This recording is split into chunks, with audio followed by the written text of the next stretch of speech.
मराठी विषय पत्रिका क्रमांक 5 या अंतर्गत साहित्य शास्त्र भारतीय व पाश्चात्य या अंतर्गत साहित्य संकल्पना व स्वरूप साहित्य या विषयामध्ये आज आपण अलंकार विचार आणि वक्रोक्ती विचार या दोन महत्त्वाच्या सिद्धांतांचा आढावा घेणार आहोत। हा या सिद्धांतांचा आढावा पुढील काही स्लाइडच्या सहाय्याने आपण घेऊया।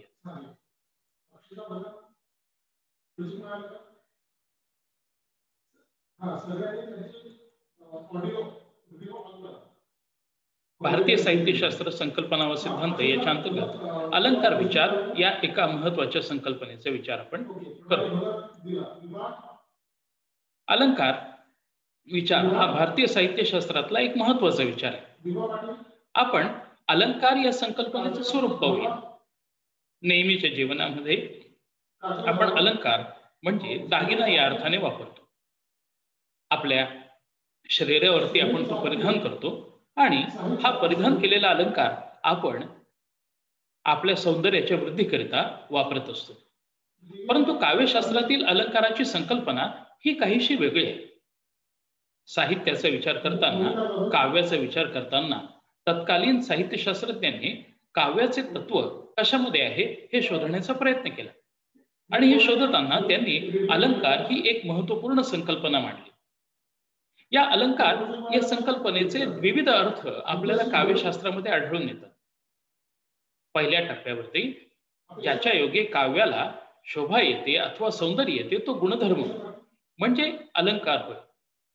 अर्थात येथे काव्य म्हणजेच सौंदर्य होय आहे असा व्यापक अर्थ वापरला जातो। तर दुसऱ्या अर्थाने काव्य सौंदर्य वृद्धिंगत करणारे घटक या मर्यादित अर्थाने शब्दालंकार व अर्थालंकार असे दोन अलंकारांच्या रूपाने ही व्याप्ती वापरली गेली। अलंकार ही जी संकल्पना आहे ही संकल्पना काळाच्या ओघात बदलत गेली।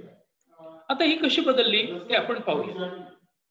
पहिल्या कालखंडामध्ये सौंदर्य या व्यापक अर्थाने ही संकल्पना काव्य शोभा वाढविणारे धर्म या अर्थाने मर्यादित झाली। अलंकार ही संकल्पना भरताने पहिल्यांदा आपल्या नाट्यशास्त्र या ग्रंथामध्ये वापरलेली होती। भरताने लक्षण, गुण व अलंकार यांचे विवेचन केले।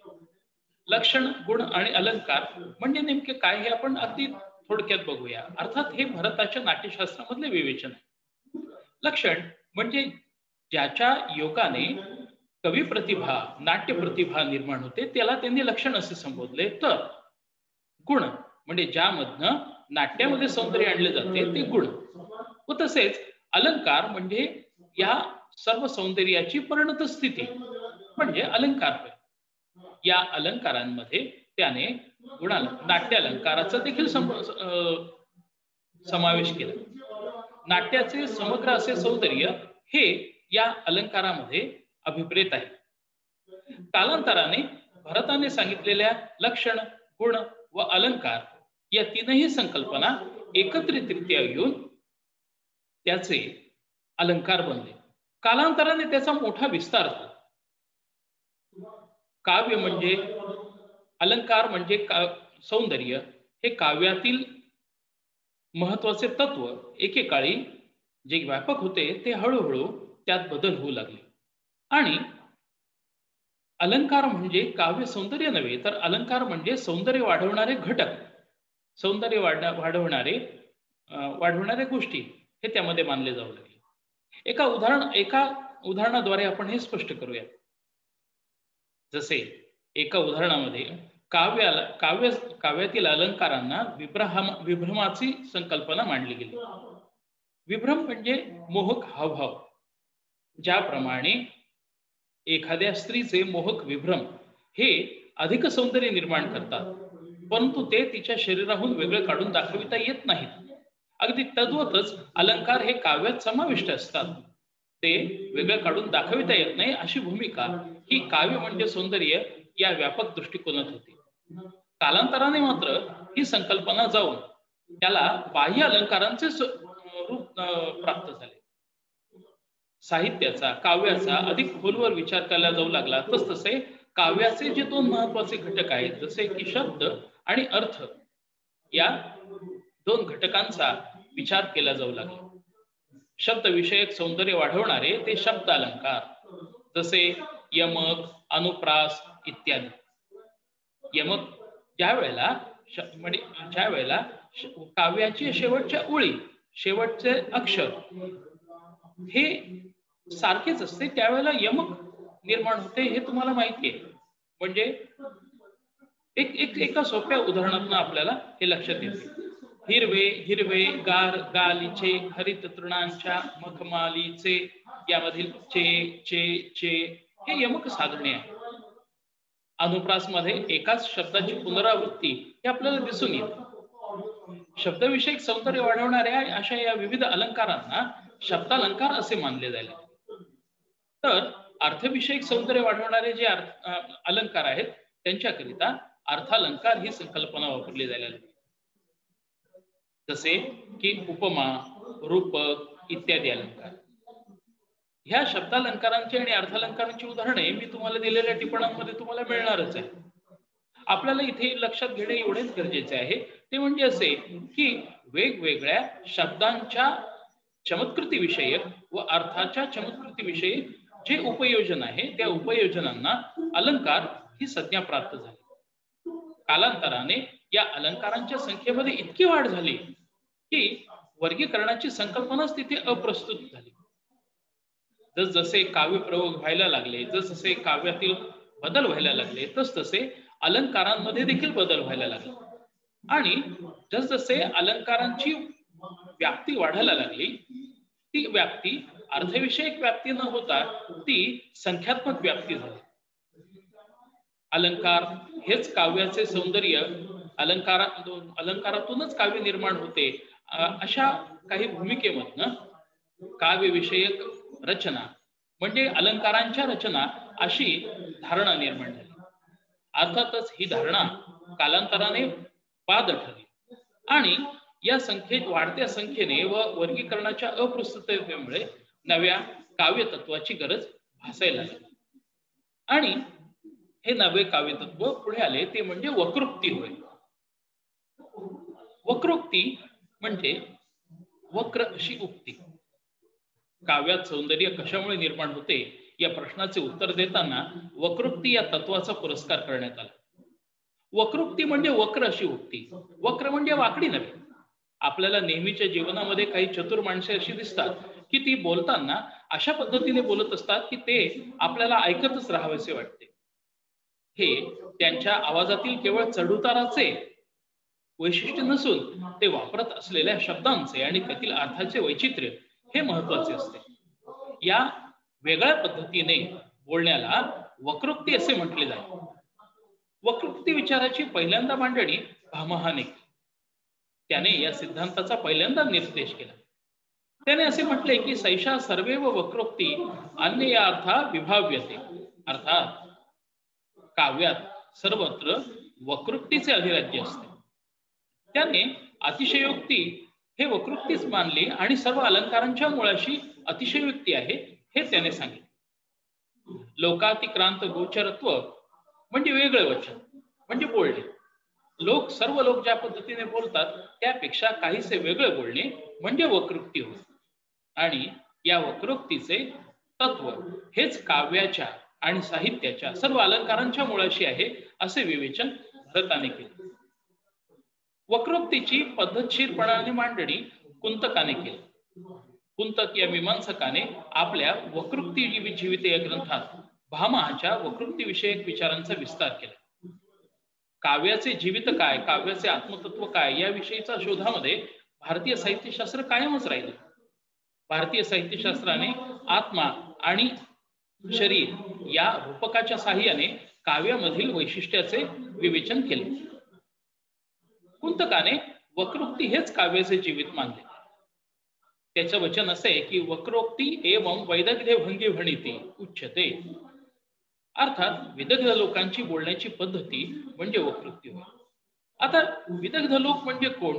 तर विदग्ध लोक म्हणजे विद्वान लोक, विदग्ध लोक म्हणजे रसिक लोक, विदग्ध लोक म्हणजे ज्यांना काव्य शास्त्र न्याय यातील गती आहे असे लोक. म्हणजे समाजातील अभिजन लोकांविषयीचे निर्देश यातून होतो.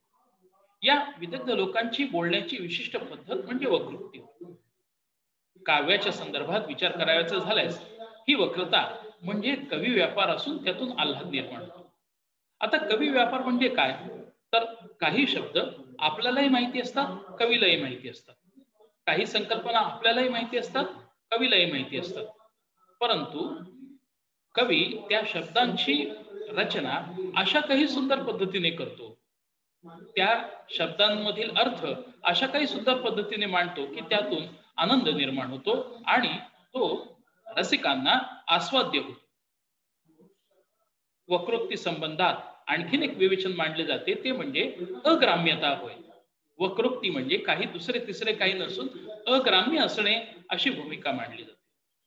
म्हणजे उदाहरण झाल्यास एका मुलाला, तरुणाला दुसऱ्या तरुणीला जर आपलं प्रेमविषयक भावना व्यक्त करायची असेल तर त्याला ती एका विशिष्ट आणि सौंदर्यपूर्ण रीतीनेच व्यक्त करावी लागते. त्याला थेटपणाने उघड उघड ते बोलता येत नाही. तसे बोलले तर ते ग्राम्य ठरते. आपल्याला लक्षात घेणे महत्वाचे येथे हे आहे की काव्याच्या संदर्भात वक्र कवी व्यापार हा अर्थात वक्रोक्तीचा वापर हा कवी व्यापारामध्ये महत्वाचा आहे आणि त्यातून आल्हाद निर्माण होतो. ही मुख्य धारणा कुंतकाने मांडली. कुंतकाने वक्रोक्तीचे 6 प्रमुख प्रकार सांगितले. हे 6 प्रमुख प्रकार कोणते? तर वर्णविन्यास वक्रता, पदपूर्वार्ध वक्रता, प्रत्यय वक्रता, वाक्य वक्रता, प्रकरण वक्रता व प्रबंध वक्रता. आपण याची काही अगदी थोडक्यात उदाहरणे बघूयात. वर्णविन्यास वक्रतेमध्ये मग अलंकार विचारामध्ये सांगितल्याप्रमाणे अनुप्रास किंवा यमकांचा जो वापर आहे तो वापर वर्णविन्यास वक्रतेमध्ये येतो. एखादाच वर्ण हा सौंदर्यपूर्ण रीतीने आणि वेगळ्या रीतीने वापरला की तो वर्णविन्यास वक्रता होतो. विशिष्ट शब्दांची निर्मिती ही देखील वर्णांची निर्मिती ही देखील वर्णविन्यास वक्रतेमध्ये येते. पदपूर्वार्ध वक्रतेमध्ये त्याने उपप्रकार काही मांडले. रूढी वैचित्र्य, पर्याय वक्रता, वृत्ती वक्रता, उपचार वक्रता, विशेषण वक्रता, लिंग वक्रता इत्यादी. वचन वक्रतेचे एक उदाहरण आपल्याला घेता येईल ते असे की एक व्यक्ती स्वतः करता मी हा शब्द न वापरता आम्ही हा शब्द ज्या वेळेला वापरते त्यावेळेला त्यामध्ये एक वक्रता निर्माण होते. ज्ञानेश्वर हे वस्तुतः पुरुष आहे, परंतु ज्ञानेश्वराकरिता माऊली हा शब्द वापरणे, विठ्ठलाकरिता येई गे माझे माऊली विठाई तू ये असे म्हणणे हे लिंग वक्रतेचे उदाहरण आहे. याचप्रमाणे प्रत्यय वक्रतेमध्ये, वाक्य वक्रतेमध्ये वाक्यविषयक व प्रत्ययविषयक सौंदर्यपूर्ण रचना अभिप्रेत होते. प्रकरण वक्रतेचे उदाहरण घ्यायचं झाल्यास आपल्याला असे लक्षात येते की एका मोठ्या सर्गबंधामध्ये, एका मोठ्या महाकाव्यामधला काव्यदृष्ट्या अडचणीचा वाटणारा प्रसंग बदलून किंवा वेगळ्या पद्धतीने मांडणे म्हणजे प्रकरण वक्रता. उदाहरणार्थ उदात्त राघव या नाट्यामध्ये राम हा मृगयेकरता जाताना न दाखवता लक्ष्मणाला मृगयेला जायला लावून त्याच्या मदतीला रामाला जायला दाखवलेले आहे. याचे कारण असे की राम जर इतका सर्व शक्तिमान आहे तर त्याच्या मदतीकरता लक्ष्मणाने जाणे त्या लेखकाला अप्रस्तुत वाटते. प्रबंध वक्रतेमध्ये एखाद्या संपूर्ण अशा महाकाव्यात किंवा नाट्यकृतीमध्ये वेगवेगळ्या हास्य रसांच्या निर्मिती करता केलेली वेगवेगळ्या रसांच्या निर्मिती करता प्रधान रसाच्या निर्मिती करता केलेली वक्रता ही महत्वपूर्ण ठरते. तर आपल्याला या सर्व वक्रतेचे जी वेगवेगळी जी उदाहरणं आहेत ही वेगवेगळी उदाहरणे तुम्हाला बघायला मिळणारच आहे.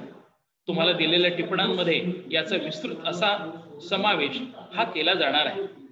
आपल्याला आपल्या विषयाच्या दृष्टीने इथे लक्षात घेणे गरजेचे हे आहे की वक्रोक्ती विचार आणि अलंकार विचार ही साहित्यामधल्या काव्यशास्त्रामधल्या 2 महत्वाच्या अशा संकल्पना आहेत. साहित्याचे आत्मतत्व काय हे मांडत असताना अलंकार या तत्वाकडून वक्रोक्ती या तत्वाकडे झालेला हा प्रवास आहे. अलंकार ही बाह्य अशी गोष्ट मानल्यानंतर वक्रोक्ती हे काव्याचे अर्थतत्व मानले गेले आणि अर्थातच हे अर्थतत्व कालांतराने त्याच्या वैविध्यपूर्ण अशा विचारांच्या साहाय्याने पुढे आले. वक्रोक्ती विचाराचे तत्व कालांतराने पाठीमागे पडून ध्वनी, रीती तसेच रसांच्या संकल्पना पुढे आल्या. पुढील काही व्याख्यानांमध्ये आपण या संकल्पना बघणार आहोत. आजच्या व्याख्यानाची टिप्पणी तसेच आजच्या व्याख्यानासंबंधीचे संभाव्य प्रश्न हे तुम्हाला गुगल क्लासरूम वरती पुरवण्यात येईल. धन्यवाद.